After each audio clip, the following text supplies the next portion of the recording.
Bonjour à toutes et à tous. Alors, cette séance boursière du 11 mai 2026 est très inspirante. Je vais vous en parler, mais je voudrais être clair.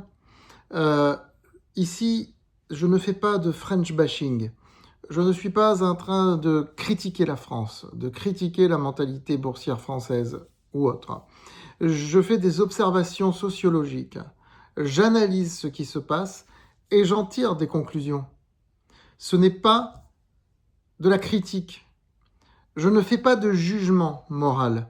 Voilà, je tenais à le dire parce que je vois parfois qu'il y a quelques désinscriptions, elles sont rares, hein, mais qu'il y a quelques désinscriptions de la chaîne dès que j'ai tendance à montrer les choses négatives du marché français. Parce qu'il y en a et il faut les comprendre pour bien investir.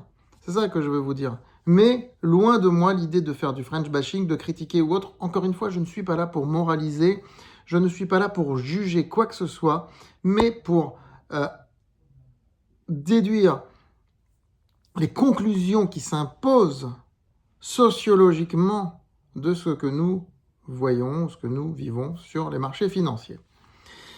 N'oubliez pas de liker et partager cette vidéo, de vous abonner à cette chaîne YouTube et de vous inscrire sur francebourse.com où j'ai recommandé aujourd'hui des valeurs spatiales comme je vous avais prévenu hier.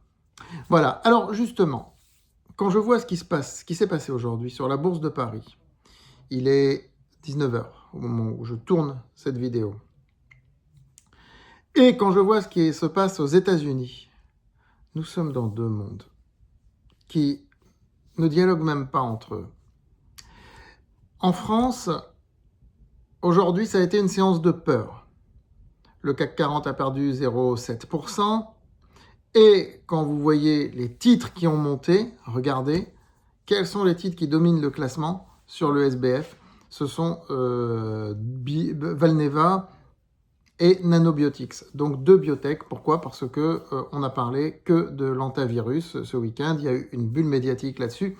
Alors que pourtant, l'OMS nous dit que ça n'a rien à voir avec le Covid. Alors, c'est plus dur, hein, c'est plus mortel, mais c'est beaucoup moins contagieux, visiblement. Et pendant ce temps-là, aux États-Unis, regardez le palmarès. Eh bien, alors, c'est des boîtes que vous ne connaissez pas, même moi, je ne les connais pas forcément. Mais quand j'analyse et que je regarde, c'est très largement dominé par le spatial, donc par le rêve. Voilà, énormément de boîtes qui sont sur des composants pour l'industrie spatiale, des radars de précision, etc. Donc nous sommes dans deux mondes différents. Le marché français se laisse guider par la peur, tandis que le marché américain se laisse guider par le rêve. Vous allez me dire, ça a toujours été, mais ça l'est encore plus en ce moment. Ça l'est encore plus. Et on n'a pas vraiment ça sur les autres marchés d'Europe. C'est entre les deux. C'est entre les deux. On est sur une analyse beaucoup plus pragmatique, beaucoup plus lucide. La bourse allemande, par exemple, ne se laisse pas guider par ses émotions, guidée par les chiffres, voilà. La bourse espagnole se débrouille bien. Elle est guidée aussi par l'économie mondiale, par le narratif global. Mais en France, on est vraiment guidé par les choses les plus flippantes. Alors, c'est antivirus, je ne dis pas que c'est à négliger. Si ça se trouve, dans 3 mois, nous serons tous confinés, on ne pourra pas aller aux vacances d'été. Bon, il y a peu de chance. Hein. Je ne dis pas que c'est impossible, mais il y a très peu de risques. Maintenant, les marchés sont flippés par rapport à ça, parce que la mémoire du Covid est encore là, elle est intacte. Et la mémoire collective, vous voyez qu'elle est beaucoup plus finalement sensible en France qu'aux États-Unis. Il faut dire qu'en France, on a été beaucoup plus atteint par les mesures gouvernementales, le confinement, les fermetures autoritaires des commerces, etc., ce qui a marqué beaucoup plus les esprits, et donc ce qui a tendance un petit peu à faire peur aujourd'hui.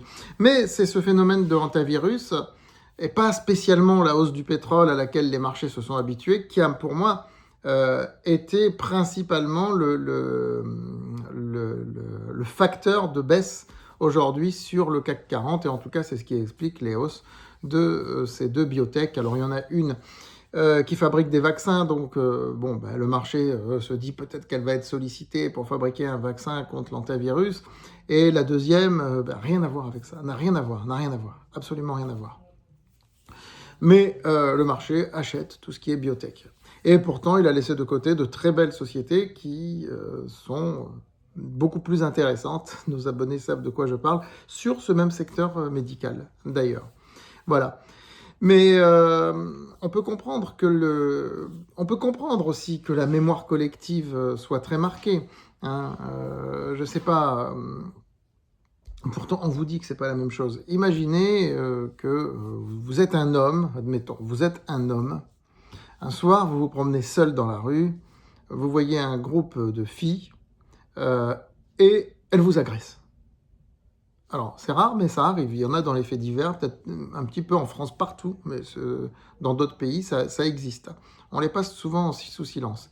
Mais admettons, déjà, vous vous y attendez pas au départ, et puis 3 ans après, vous êtes en train de vous promener le soir et vous voyez un groupe de filles. Et vous allez avoir peur, vous allez dire, j'ai été agressé une fois, ça va raviver des réflexes. Vous voyez, c'est un peu ça qui s'est passé. Parce que le Covid, personne s'y attendait.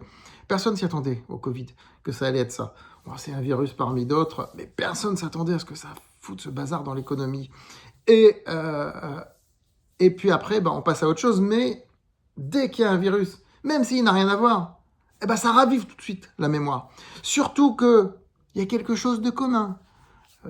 Bateau de croisière, confinement, patient zéro, propagation, cas contact. Ah, c'est des mots qu'on n'a pas entendus depuis le Covid. Vous voyez ce que je veux dire? Si je reprends la métaphore du groupe de filles, vous voyez d'un groupe de filles habillées de la même manière. Je vais pas dire, je vais pas imaginer, mais voilà, habillées de la même manière. Et là, vous allez forcément repenser à ce qui s'est passé. Parce que c'est quelque chose de surprenant. J'ai pris volontairement un groupe de filles parce que c'est quelque chose de surprenant, quelque chose auquel on ne s'y attend pas. Voilà, on ne s'y attend pas. Et là, c'est pareil, le Covid, personne ne s'y attendait. Donc, ça revient, 6 ans après, il y a un virus qui revient, on se dit, tiens, voilà, ça ravive. Et ça, c'est très vivace en France, et vous voyez qu'aux États-Unis, ça l'est beaucoup moins. Alors, comme je l'ai dit, ils ont été beaucoup moins contaminés, beaucoup moins atteints, pas moins contaminés, ils ont été autant que nous, mais ils ont été beaucoup moins atteints dans le cœur de leur économie par le Covid et dans leur mode de vie, de fonctionnement. Quoique, si vous voyez le superbe film, je vous conseille de le voir si vous ne l'avez pas vu, Eddington de Harry Astor, un réalisateur que j'adore. Dans les jeunes réalisateurs américains, il est assez prodigieux. Vous voyez que la société américaine était très, très, très, très divisée, très, très, très, très opposée, en fait, au moment du Covid, malgré tout. Ils en ont quand même gardé des séquelles. Mais après, ils ont une plus grande facilité que nous de passer à autre chose et surtout, surtout, de se diriger vers le rêve et pas vers la peur. Donc le marché français a peur pendant que le marché américain rêve. C'est un petit peu ce que j'aurais tendance à dire par rapport à la séance d'aujourd'hui. Mais c'est pas grave, nous, notre portefeuille, il continue de remonter tranquillement vers l'espace, on va dire ça comme ça, pour être métaphorique, puisque nous venons de faire rentrer du titre spatial en portefeuille. Le spatial, on est en 1998 de l'Internet. Voilà. J'en dirai pas plus. Parce que je n'en sais pas beaucoup plus. Et que je vais me pencher sérieusement sur le dossier. Mais de ce que j'ai vu, de ce que j'ai étudié, ce n'est plus une élucubration. Il y a le programme Artemis. On n'est plus sur une élucubration ce coup-ci. On est en 1998 de l'Internet. Voilà. Et la valeur que je vous ai recommandée aujourd'hui, c'est peut-être le Amazon du spatial. Mais il a fallu 20 ans à Amazon pour valoir des milliers de milliards. Voilà, je vous dis à très vite sur France Bourse TV.